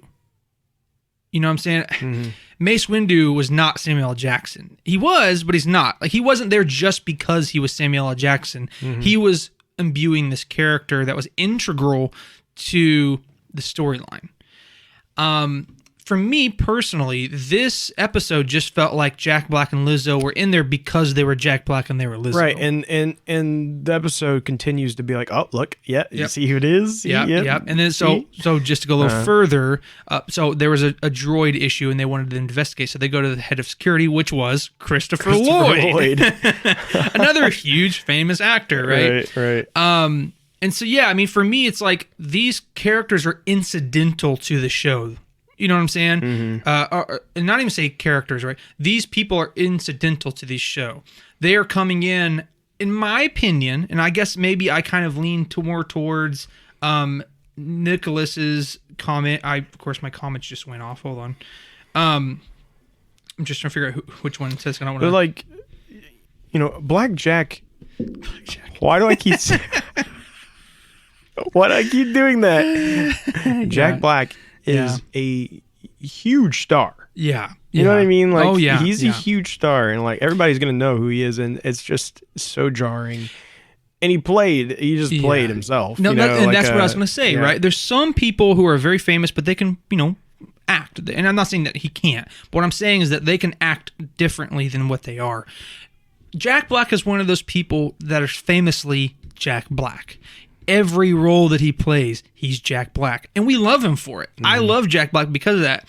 But when you bring him into, when you bring him into Star Wars, it's, as you said, jarring because, and this is something that we talked a lot more deeply on in a previous episode, and I can't even tell you which one it was. But basically, this is the way I see it. Star Wars is a place far, far away, a galaxy far, far away. And when I go to Star Wars, I want to be transported to someplace else, And thus far, Star Wars as a whole, or as a franchise, has been very good about getting people who are not that famous to play their characters. And I think it's a credit to Star Wars because it helps me to think, oh, that's Luke Skywalker. And and to take that a step further, that's always the reason I've always said I don't want our typical cuss words in Star Wars. Because when you watch the original trilogy, they made up their own, right? They had their own like curse words. And again, so since they established it that way, and they even use them still in Mando and stuff, they use the one a lot. I can't remember what it is right now, but they say it a bunch. I can't think. But then in some things, since Disney, they use some more of like just the average cuss words we have, and I don't. It takes me out of it because I feel like in that universe those don't exist. Right, and again, people argue it all the time online when they first did that in Andor. Whoa, he said he double hockey sticks in A New Hope or something along those lines or whatever. Solo did. I'll see you in HELL, right? And yes. But now, what I will say is that was A New Hope. They never even expected that to be a thing. Now, but when we have all of a sudden now have 9 movies and 2,623 TV shows animated in live action, and we have comics, and we have a whole universe. Yeah. Don't try to justify that one time it was said in New Hope, what I'm saying, to just go like, here's the whole gambit of modern curse words that we would use in everyday life. And now we're going to put this in Star Wars, So I guess, and not to get too deep into that, right? I think we're going on a bit of a rabbit trail here, but I think what we're both trying to get at is that when you start inserting things that are overtly in our modern day life into Star Wars, it stops being Star Wars to some degree in our mind. All of a sudden, there's that degree of separation in our mind of like, this is no longer a galaxy far, far away. Now I'm being kind of pulled back into it. So that is my 2 cents as to why I didn't like Jack Black and Lizzo and Christopher Lloyd being here. I love them. I especially love Jack Black, but to me, it felt just like, hey, we're going to have them in this episode because of who they are. And I think if it had just, for example, if it had just been Jack Black, if he had been the only one, instead of there being 3 of them in one episode, if he'd been the only one, I think I would have accepted it more, and it would have. Yeah. But it's like it was just so over the top with their cameos, that they just continue to just shove it in your face almost. Be like, look, well, look at this, isn't this funny? Right. Isn't this hilarious that we did this? and here's the thing, and I think that's a great point, and that's what I was want to get to as well, is that in times past there actually have been cameos of famous people in Star Wars and stuff. But almost every time it's like over in the corner, or they're in costume, or something along those lines. And like Daniel Craig as a stormtrooper. You don't know that it's Daniel Craig. You don't find out until later. Yeah. And so I guess my point is that those can be okay because they're not the center of attention. But when you make the entire episode around these famous people because they're famous, that's where I think therein lies the issue for a lot of people, including and myself. I know that there's probably some people listening to this thinking, well, You're taking this too seriously. You guys are taking it too seriously and blah blah blah. And maybe we are, but But that's kind of what we do. We overthink it, right? That's kind of why we get on a podcast to really overanalyze and discuss. Do I think? Yes. Here's the thing: you can sit down and have fun with this episode. Sure, there's some funny parts. There's some silly parts. And one of the people who commented said it. They said, not every planet in Star Wars has to be, action and serious. There can be funny places, and there can be silliness and blah blah blah. And I agree. Sure, I agree. Yeah. Here's what it comes down to for me. Here's the biggest reason why I had an issue with this episode, is that we are in episode 6 of this 8 of this season. And we've already felt like this season's kind of, I know we haven't got to talk about this season in a while, but has not great direction, right? Our overall thoughts on this season has been, yes, it's been decent. There's been some good stuff. But the overall direction has felt kind of like they don't know what they're like really where they want to go. Yeah. Now I don't necessarily know that that's true. I think they do. They've not shared that with us. But they're not. They're not really like making the motives very clear. Other than like, the Mandalorians are coming back and whether they're going to end up uniting. But like, there's not enough.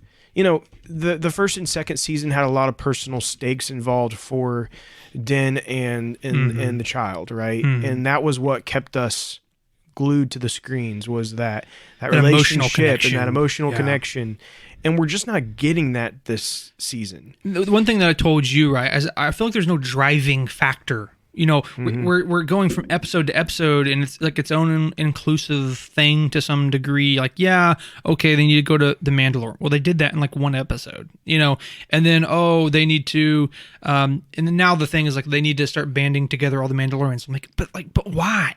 Why? You know what I'm saying? Like, why are they doing that?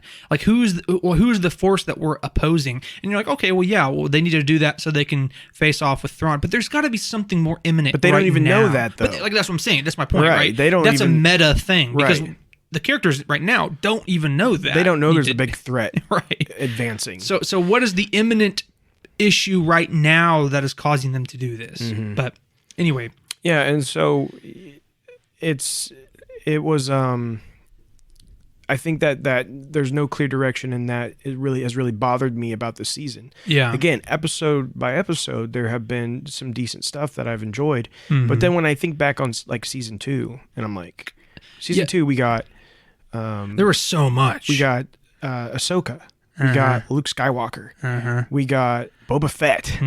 Right. We got we also had Moff Gideon, who had already been built up in the season before, and so we had Moff Gideon, who we saw the interactions there, and he takes a child for a while, and all these things that really were just very tense. Yeah, it's just like bang, bang, bang. Yeah. And don't get me wrong, if you go back to our commentary, there were episodes in season 2 that we were like, what is the point of this? But even then, it still felt like there was a clear direction, though. Right, and I think so. For me, I think I would be more forgiving of this episode had it been like the second or third episode. Exactly. Yeah. The fact that it's at episode 6 out of 8, that's when I'm like, man, we should really be ramping things up right now. Yeah. Now, the next 2 episodes are directed by Rick Famuyiwa. He's doing the last 2. And I have no doubt they're probably going to be action packed and probably really move things forward, and they're probably going to be awesome. We're probably going to love them. Okay. Yeah. But here's the thing: it's the very last 2 episodes of an 8-episode season, and it just frustrates me sometimes how we do this monster of the week scenario with Mandos. You know what this episode felt like more than anything to me? Clone Wars. Yeah. It felt like a early season of Clone Wars. Clone Wars. One of the early seasons of Clone Wars. One of those episodes. That's what this would have fit in beautifully. So two things I'll say to that, because I was thinking the same exact thing. 2 things is that, first of all, because they're like, well, what about Clone Wars? You say you love Clone Wars, but yeah, there could be crazy episodes. And then there's episodes where C-3PO and R2-D2 are getting fruit from a supermarket. Your favorite episode? Yeah, well, it's not my favorite episode, but there's another one that is my quote-unquote favorite. Anyway, but my point is there's 2 points that I want to say to that. A, that is in a 20 to 25 episode season, A. And B, that only ever happened in the earlier seasons of Clone Wars when it was marketed to be for children. When it got later on, yes, there were still some silly episodes, but when it got later on to seasons, say 4 through 6, and then obviously into 7, it was, pardon me, there was very, very few and far between of those episodes. So my point is when we have there's typically a more narrative thread that you could follow. Exactly. Yeah. So, but now when we get to a live action show such as Mandalorian, who has only 8 episodes and who is marketed to not be a silly, fun children's show, but more of a narrative-driven, deep story, action, adventure, that's when it hurts me as a Star Wars fan because, and I've said this in times past, and I'll say it again, whatever you market your show to be it and stick to it. Because you're like, well, Nicholas, Nicholas Hayes said a great thing, and he's absolutely right. There's a lot of different planets, not all of them can be serious. I do agree with that to an extent, but what I will say is that while there are probably silly planets out there, this is not supposed to be a silly show. Okay? Clone Wars early seasons was supposed to be a silly show. Resistance was supposed to be a children's silly show. But I just feel like Mandalorian was never marketed to be a silly show. It was supposed to be more of a narrative, like I said, narrative-driven, serious thing about a Mandalorian space western bounty hunter. And I'm not saying that there can't be silly episodes, but what I'm saying, goes so far beyond just a silly episode. To me, this was so disconnected and so jarring that as the other Nicholas said, John Masura said, American pop culture plug. And that's to me what it more felt like. It wasn't just like, oh, it was kind of a wasted episode because it was filler. It felt like this was like a whole other thing.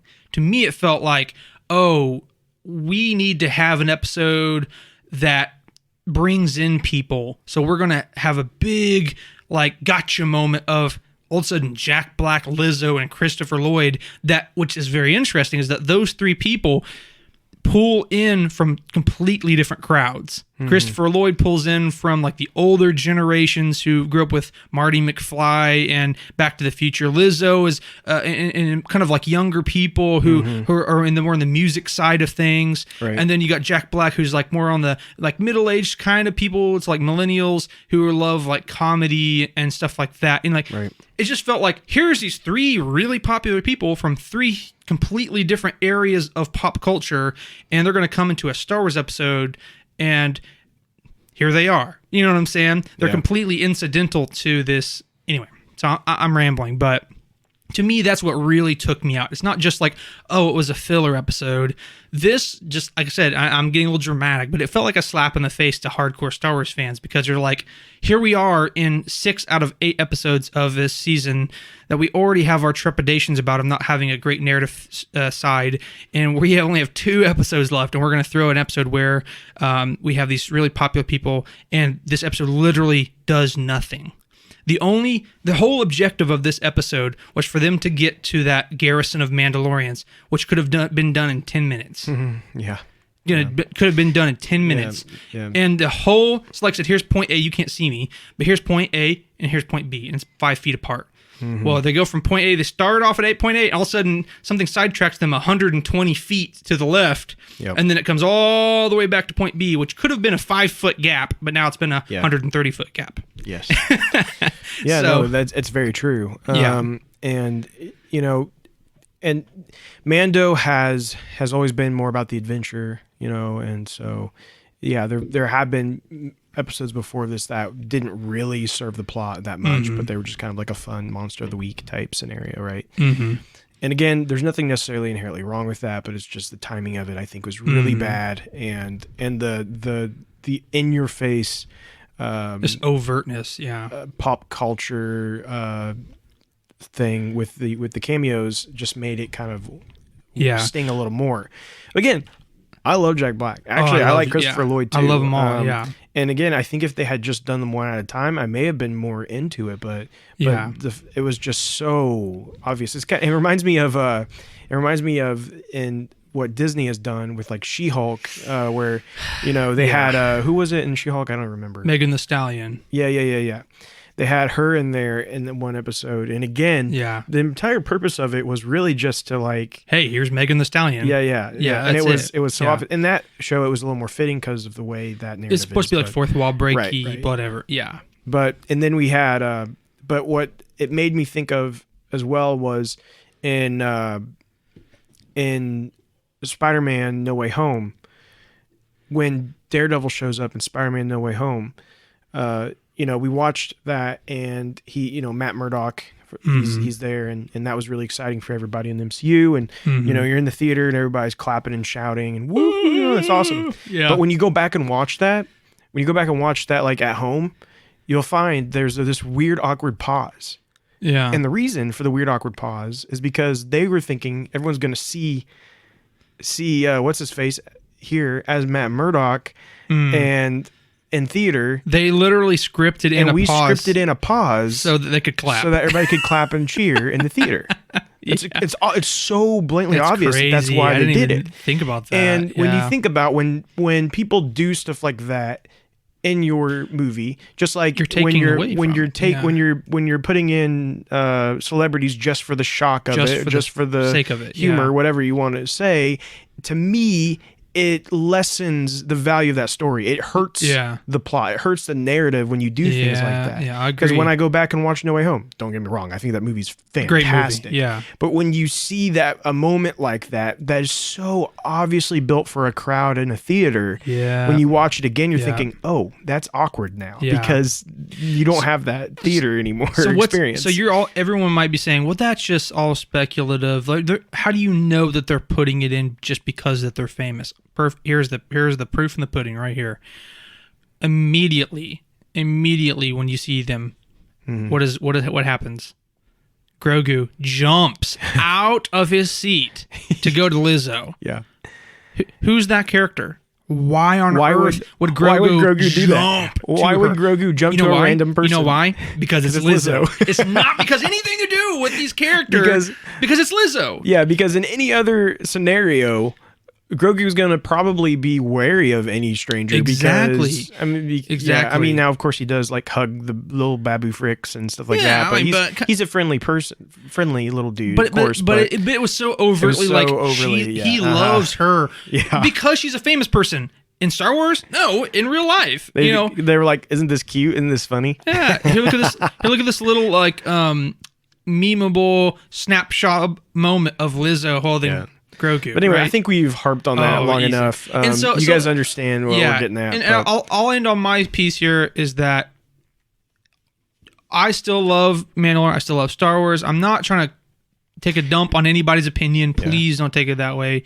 I'm not done with this episode. Oh, okay. I am not done with this episode. I have some other complaints. I think I have complaints about some other things more so than what that was. Okay, I thought you was finishing up. No. I'm just saying I think we've talked about the celebrity cameos enough. Yeah. I do want to mention that, so they go to this, it turns into like a detective type thing, right? Where it's like they go and they're investigating, and you come to find out that they have repurposed battle droids, which it was cool to see a cameo of like a battle droid and hear the voice and all of that. I thought that was cool. But then they also have the super battle droids, right? The B2s. And again, cool to see those. And it was kind of cool because like that was who was trying to kill Din when he was a kid. So it was kind of yeah. So all that was great. And so you have Mando there, and he's like trying to get them to act up and stuff because there's been reports that they've been like not following their protocols and stuff. Right. And so anyways, he gets one to respond. And when it does, this thing starts running like a Looney Tunes character. Like Yakety Sax, like it's like straight out of, it's like it's like a circus. It's like a Scooby-Doo, episode. Chasing. Chasing. This thing go back and watch it. The way this thing is running. Like, there's no way that a super battle droid could run. Like why that. is the super battle droid running this way? It's so bizarre. It is so bizarre. It's so bizarre. It is so bizarre. It's running. First of all, it has this like human feeling to it. It's like it's mocapped. Yeah, it was like a mocap, right? but I was expecting it to be a little more robotic, right? Yeah. And it's just not. Yeah. It's not. And it's just flailing around. And it's just so like wacky. Well, if you look at a super battle droid, right, there is no joints in its hip and knee area where it could like jump side to side like it was doing. Like, it's impossible. And they're very like imposing and stuff, right? Yeah. And they just made an absolute joke of this battle. It just looked goofy. The super battle. Yeah. It looks so goofy, and they're chasing it. And then the chase scene was just painful to watch, honestly. Yeah, like, it was embarrassing. I mean, maybe not Leia being chased by the two dudes, painful, but and little Leia and Kenobi. Oh wow, that wasn't bad. Wasn't that bad of a chase scene, but it still was painful, and I just could not get over the way the battle droid was running. It bothered me so bad. That took me out of the episode just as bad as Jack Black did. It bothered me really bad. I was like, why are they doing it this way? But then my final complaint, and you guys have seen the episode, if you're listening most likely, so like you understand how that wraps up and everything, and it is what it is. Yeah. But the part that really is still bothering me a little bit is that at the end, you have they go and they get to what's his face, Christopher Lloyd. No, after that. No, I'm saying that part I'm done with. They can. I'm talking about when they go back and they find the Mandalorian leader, whatever his name was. What's his name? He was in season 2 and then he wasn't anymore. Yeah. He wasn't at the end, and then now he's on his own, and he created his own group or whatever. I don't remember what his name is.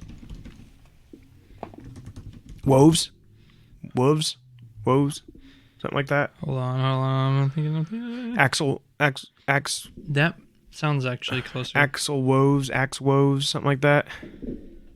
Axe Wolves. I don't know, something. You guys know who I'm talking about. They find him, and he's like, well, I'm not going to listen to you, Bo-Katan, because you don't have the Darksaber. You lost it. You're not a leader anymore. And she says, well, I'll fight you in combat. And so they fight, right? Mm-hmm. And basically, I think they fight, and then he still says, like, I'm not going to do it. Yeah. Is that right? Well, basically, he beats her, which would give technically her the right to be over the fleet, but he says you're still never going to truly rule because you don't have the Darksaber. All of a sudden, randomly, Mando's like, oh, hey, guess what? I think you can have it. And I'm like, wait, what? wait a second, what? Hold on. And Mando's like, yeah. He's like, you remember that one time when, like, I got beat up and I dropped it, and then you picked it up for me, and he's like, yeah, so you can have it now. I'm like, wait, it's that simple? It's that simple? Such That's a workaround. all of that, and then all of a sudden you're like, oh, I forgot this happened, so that means you can have it. By the way, I got ambushed and had no actual fight. I got ambushed by someone and got trapped, which led me to happen to drop the Darksaber. So she then picks it up at his behest and defeats the bad guy. And then I'm like, this is the best you guys could come up with? Like all of this lead into this, right? And then even in season 2 at the end, you can see the hate and bitterness in her. Yeah. And so you thought that was going to lead into this big thing in the season. Instead, no. All of a sudden, it was like, oh yeah, actually, I think you can have it now. And she's like, okay. And then the other guy's like, yeah, makes sense. And I'm just like staying there with my mouth open, like, what am I watching right now? So then he gives it to her, and in the most obvious thing to me, the way they film this is so obvious. He hands it to her, and she ignites it, and Mando steps off to the side, and he's just kind of awkwardly standing there, and she's in the middle, and she's got the Darksaber, and to me, it was basically showing like, no, Den isn't necessarily the main character of this anymore. Right.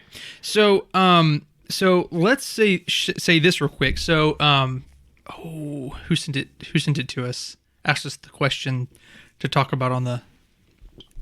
You sent it to me a while Corey back. Wise. Corey, Yes, Corey Wise had sent a question to us to talk about, and his thing was like he heard a theory about how actually Grogu was the Mandalorian and not Din Djarin, so that whenever we hear about the show The Mandalorian, it was actually Grogu. So he wanted to hear us talk, hear our thoughts on that. So what's interesting though, especially after this episode, we can clearly tell that Din Djarin's really not the main character anymore. So to going further, the Mandalorian producer, for the show actually confirmed that Din Djarin is no longer the only main character anymore. Right. So Fumiya, he was talking to IGN and said, I think that it's interesting as we've been on this journey of the show and that we're at this point is that what does that title mean? What does the Mandalorian mean? And he goes on to say, I think now that Bo possessing the Darksaber, I know that there was a lot of expectations that might have shifted both in terms of what it meant for Din Djarin, but also for Bo and what does it mean. So who is the Mandalorian at this point? And so I think it could be anyone.